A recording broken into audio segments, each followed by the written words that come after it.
Therefore, our wishes for health, when we are not healthy ourselves, can possibly address corresponding aspects in our friend's own illness, which then can intensify the illness in her. Hi, I'm Hans Wilhelm. Today I have a very special video for you. It was inspired by a chapter in the book The Great Cosmic Teaching, which many of you already have. It shows that our words can sometimes have a shocking opposite result to what we originally intended. Let's start. We know that everything is energy and frequency. So are we. So are our body and our soul, which radiates not only what is stored in us, but also what we sense, feel, think, say, and do. It marks and shapes who we are, which is our present state of consciousness. Each one of us is continuously sending and receiving. The world around us is our mirror and is always reflecting back to us who we are and showing us our present state of consciousness. If we wish to grow spiritually, we simply have to live by the laws of love and undo or clear up our karmic burdens, which are restricting our consciousness. When we overcome our karma, our soul shadows, we raise our vibration, our consciousness. So at any given time, we can only send out what is in us, who we still are, and nothing more. And here are two examples why this could be so important in our daily life. Let's say we see that our friend over here is in a stage of anger or even in a rage. Out of our empathy, we wish to help him and say something like, "I wish you peace." Well, that sounds compassionate and reasonable, doesn't it? Our good wishes could truly help him in his struggle, provided we are also at peace and harmony.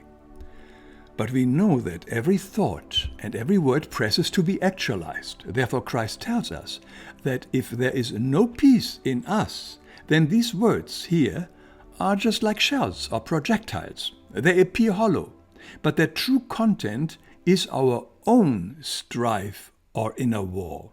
In other words, our own personal inner strife connects with the strife of our friend, which in turn can only worsen his situation.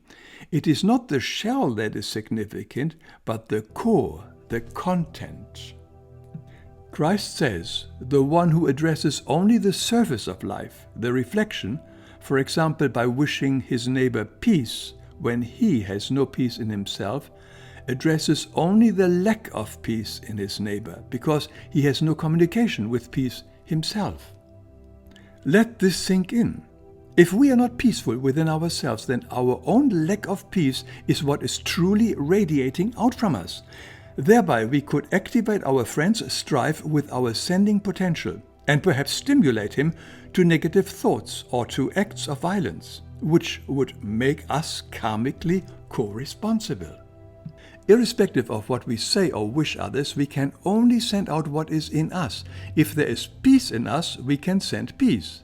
But if there are elements of strife or war in us, we are sending strife and war to others, even if we say or wish them the opposite. But let's look at another example. One of our friends is ill and we say something to her like, "I wish you health." The same thing happens here. We can only send out what we truly are. If we are healthy, then our words can help stimulate the healing process in our friend. But if we are sick and do not make an effort to clear the causes of our illness up, then the word health is only a shell. Why is it so? Because our conscious mind and subconscious are filled with thoughts of illness, which is in our overall vibration. It's in our sensing, feeling, thinking, speaking, and acting. That's what we are sending out. Therefore, our wishes for health, when we are not healthy ourselves, can possibly address corresponding aspects in our friend's own illness, which then can intensify the illness in her. Pretty scary, isn't it? So what shall we do? In the book, Gabriele gives us this advice. But if we already earnestly strive to clear up with the power of the Christ of God the aspects of humanness that are behind the disturbance in our health, then God's will takes place in us. In our wish for our neighbor's health, we could now also consciously address the will of God, His law. Lord, your will is done in us and in our neighbor. Then the law of God will become increasingly effective in us and will point out to us those aspects in which our thinking and acting is not yet in accordance with the divine will. Now the last sentence is somehow very important. We know that there are no accidents in life. Everything is carefully orchestrated for our spiritual awakening. Therefore, for us meeting or even thinking about these two friends and their conditions also did not happen by chance. We said earlier, the outside world is our mirror. So why did their illness, their strife, got our attention? Could it be that they resonate with our own unresolved health and harmony issues? That's why Gabi finishes her suggestion with the words, then the law of God will become increasingly effective in us and will point out to us those aspects in which our thinking and acting is not yet in accordance with the divine will. So it is an invitation to us to clear up that what is still unloving in us. But how can we help our suffering friends?